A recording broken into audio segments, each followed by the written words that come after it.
Сайн байцгаана уу найзуудаа. Та бүхэн би өнөөдөр гайхамш хөсөр нас гэдэг номныхоо муу зуршлыг гэдэг сэдвийг ярьж өгөх болно. Тэгээд өнөөдрийн бичлэгээр та бүхэн би муу зуршлыг дарах, хэрхэн дарж муу зуршлаас хол байх талаар ярьж өгөх болно. Тэгээд бичлэгээ эхлэхийнхаа өмнө лайк болон subscribe дараарай.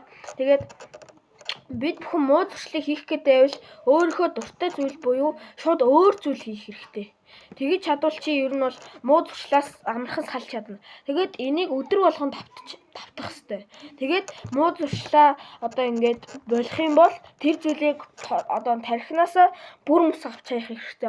Нөгөө нэг миний өмнөх бичлэгэн дээр ярьсанчлан толгоогоо дан сайн зүйлээр дүүргээд тэгээд дээрэс нь тэр нэг муу зүйлийг авч хаях юм бол чиний тэр муу зуршил чинь ер нь бол амархан алга болчихно. Тийм учраас гэхдээ би танаас нэг юм зөвлөе. Эхний 7 хоногт бол чиний муу зуршил ер нь бол сална. Тэгээд эхний 7 хоног бол тэгэхээр чамд бол наалдаастай байж гин гэсэн үг шүү.